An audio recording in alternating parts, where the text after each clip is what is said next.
Chers collègues, chers amis, nous sommes à nouveau là pour un nouvel épisode de notre série Équité en santé dans le cadre de la pandémie.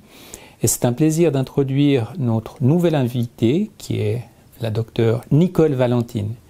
Nicole est une personne emblématique de l'effort que fait l'OMS aujourd'hui pour vraiment mettre au centre de l'échiquier l'équité en santé. Comme elle nous l'expliquera, il y a une nouvelle structure dévolue au sein de l'OMS par rapport aux déterminants sociaux et à l'équité en santé.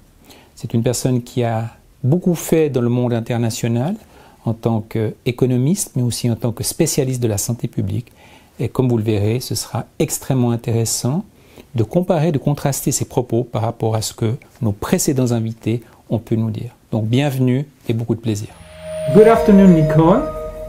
Thank you very much to be with us today. It's a real pleasure to have the possibility to share with you about our Equity in Health and COVID-19 podcast. And I would like just to introduce you in few words. So you hold a bachelor and master degrees of economics from the University of Cape Town, and after that a master of public health from the University of Washington, Seattle. And finally you have completed your PhD in public health with the Erasmus Medical Center in the Netherlands. So a very broad international perspective. And in the past 15 years at the WHO, you have worked in different areas like health system, responsiveness, quality of care, the Global Commission on Social Determinants of Health, very important for us today, and as acting coordinator of the Equitable Health System and Policy Unit. And since 2019, you are, in my perspective, a key person at the WHO for the reactivation of the interest in social determinants of health and health equity with the notable creation of a devoted sector in the WHO. So, as with our previous guest, we would like first to know how you define health equity. Thank you for that introduction, Patrick. For me, health equity in plain language is about having a fair chance to live a healthy, long life. And it's that everyone has a fair chance. Of course, we have a formal definition on our website at WHO where it's defined as the absence of unfair, unavoidable, or remediable differences in health among population groups defined socially, economically, demographically, or geographically. So you can see it from those two perspectives. For me, the second question would be around the fact that the current pandemic and the related economic and social crisis are a reminder of how interconnected our world has become and of the importance of international collaboration. So my question is, what is the role of the WHO in addressing social determinants of health in the context of this pandemic? Thank you for that question. First of all, I would say that WHO has an important advocacy role. The WHO launched a campaign, a one-year campaign, following World Health Day on the 7th of April, which is really calling on leaders to address health equity in the context of COVID and, of course, more broadly. And there were in this campaign, there are 4 asks from leaders. And that is to work together with the communities to find solutions in the context of COVID in a multi-sectoral manner, to collect reliable data and ensure that there is disaggregated data so that by gender, by ethnicity, by income, by education, so we can see what the inequities are across the population subgroups in dealing with the pandemic. And then to actually take actions to tackle these inequities by adopting a whole of government approach to really looking at health for all across the population and to build resilience both now and in the recovery phase. And then finally, the one that I think we are more known for is really our advocacy around acting beyond borders. And that is through solidarity around vaccines, shared technologies, and the like, tests and treatments, access to treatments. But secondly, I would say that WHO is also playing an active financing, procurement, and distribution role, which is important for addressing health inequities and the social determinants. Yesterday, for example, in addressing the G7, the WHO Director General said that the inequitable distribution of vaccines means that globally we're allowing the virus to continue spreading. Thus, inequitable vaccination is a threat to all nations, not only to those who with the fewest vaccines. So in this context, he talked about the tailored and consistent use of public health measures in combination with equitable vaccination being a roadmap really for ending the pandemic and recovering well. So this combination of advocacy and active procurement and distribution. Thirdly, I think there's a call for WHO to have a stronger role in norm setting. Following the several reviews of the international response to the pandemic and also of WHO's role in it, including the independent panel for pandemic preparedness, there is a call for WHO to be more at the center of global health security architecture. And I think in that context, WHO can do more to define norms and standards around health equity and addressing the social determinants of health. But addressing the mismatch between the expectations of WHO in this sphere and the resources, I think, was highlighted as one important as a challenge. But also there has been raised the recommendation to have a treaty on pandemic preparedness and response. Now, the treaty would offer a platform to have improved sharing, trust, and accountability, including for peer reviews of national capacities and approaches to epidemics and pandemics, highlighting those where social justice, equity, and human rights are really at the core. So related to this, there is already an example of an equity-focused approach to pandemic preparedness and response published by the government of Canada already last year. So I think those are sort of three avenues that I really wanted to highlight. I think as we move forward into vaccinations being rolled out within countries, we've already noted the inequities between countries, where by mid-February, I think only 10 countries had administered 75% of the vaccine supplies. So, and then now we're looking within countries, we're also seeing inequities in rollout with respect to marginalized areas and marginalized groups. Just as a final note along within country inequities in vaccination, we noted that in JAMA, the editorial in January talked about some very practical steps that can be taken by countries. And I think in the context of the recent resolution on the social determinants of health that was approved just a week or so ago by the WHO World Health Assembly, there are opportunities for member states to be learning more about how to implement vaccination programs, to monitor their inequities and equity within the implementation process. In JAMA, they talked about practical things. Obviously, affordability is key, but also issues to do with distributing vaccines to those severely affected areas and those areas which have a high index of economic hardship. They talked about partnering with local healthcare institutions to build trust, to ensure there's trust with the communities and proper outreach to hesitant populations. They talked about prioritizing vaccine distribution to groups who face mobility challenges and also simplifying registration procedures or offering vaccination options that don't require pre-registration. So I think there's a lot more practically we can be sharing on addressing social determinants of health for advancing equity in the context of COVID. Fantastic. Many thanks, Nicole. Thank you, Nicole, for your very complete answer to this question, and you have underlined what are the key challenges for the COVAX program. Definitely it's key to have more positive result with this program, to have more equity.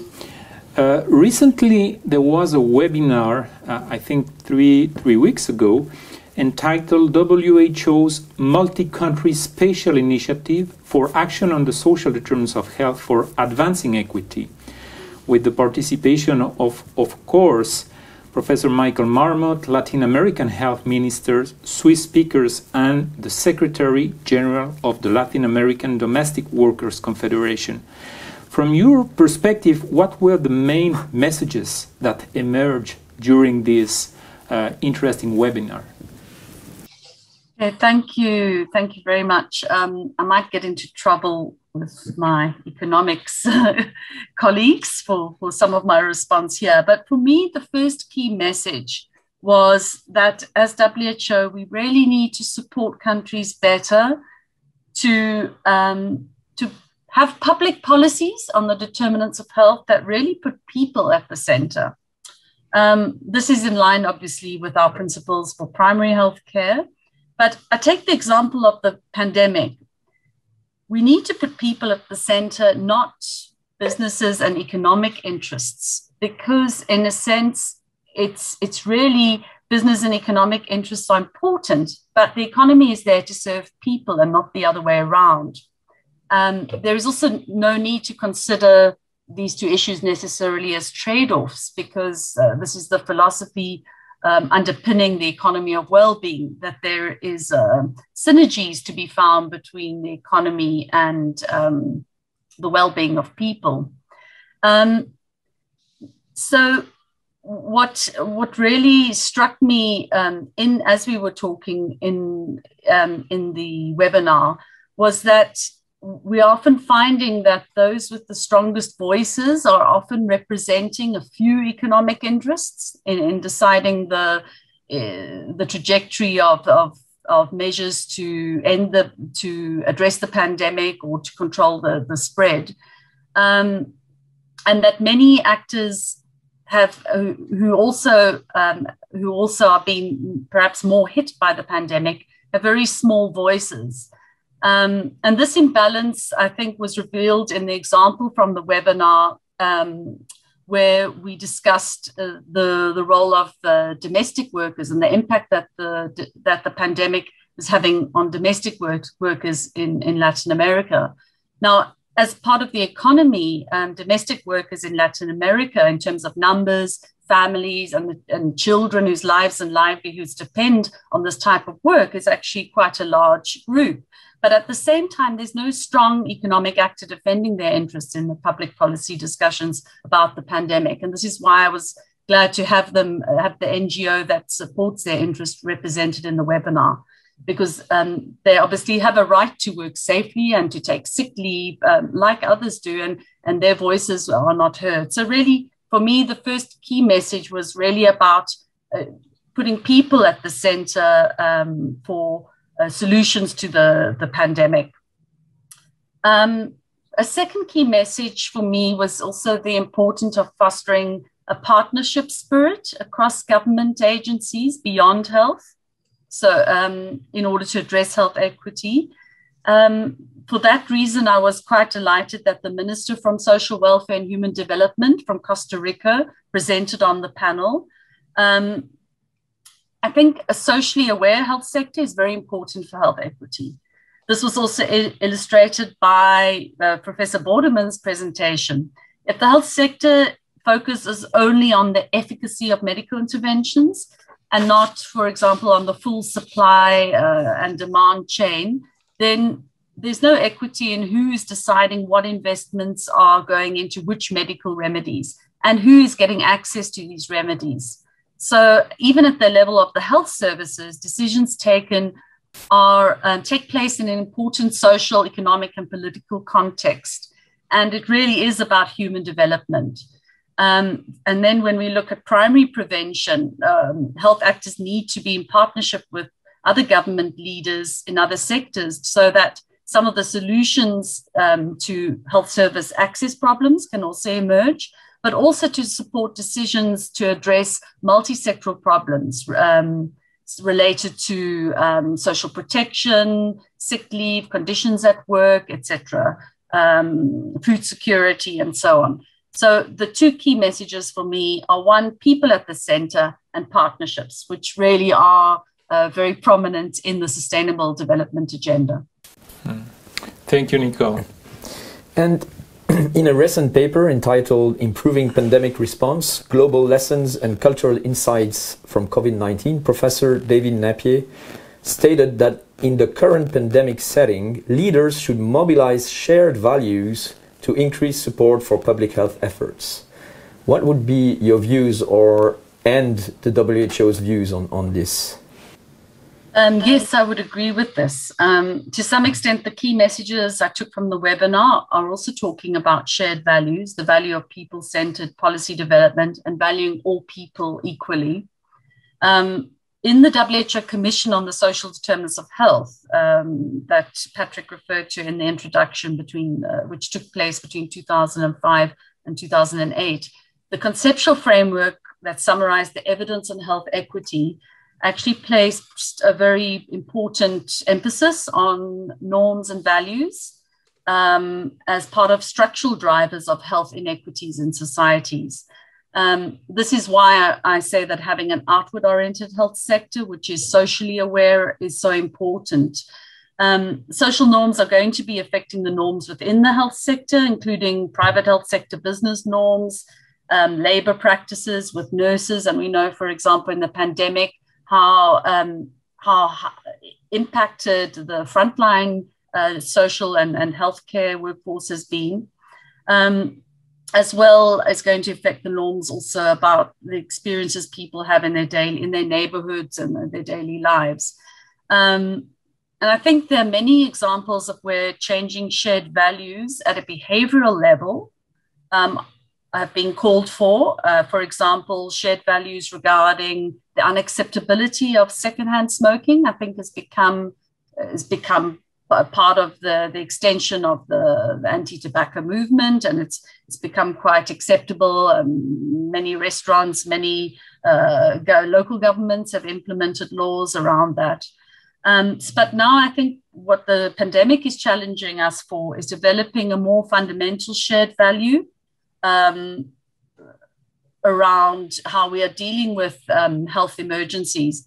For example, at the beginning of the pandemic, we'd almost forgotten the lessons on health equity that the Commission on Social Determinants of Health highlighted, because we were saying we're all in this together. Implying it was impacting everyone in the same way, but in fact, it wasn't. The populations that had higher comorbidities before the pandemic were much more impacted. And populations with higher comorbidities were, of course, we know that there's higher prevalence of these comorbidities, diabetes, etc., in lower socioeconomic groups. So I think the challenge we've got going forward is really an opportune time to realize this challenge of developing shared values around health equity. I think in the final analysis, COVID-19 showed us the simple truth that no one is protected unless everyone is protected. But I think it's taken us through a period of a year to first recognize the differential impact, and then start to see that if we're not addressing the inequities in access to treatments, vaccination, and that we are, and also into being able to maintain confinement or to adhere to some of the public health protection measures, then everyone is going to be affected. The concentration of infections in disadvantaged populations would then lead to greater chance of circulation and greater chances of the development of new viral variants. So my closing thought on that really is that as countries continue to address the pandemic and as they emerge from it, the health of the disadvantaged must be protected, and really a collective approach is required that reaches across health, social and economic actors that share common values with communities and across countries that have health, equity, and social justice at its core, to build back fairer from COVID and this pandemic. Thank you so much, Nicole, for these very nice closing words and really comprehensive, excellent and clear answers. We're really grateful for your time and availability today, and wish you all the best. Thank you for interviewing me.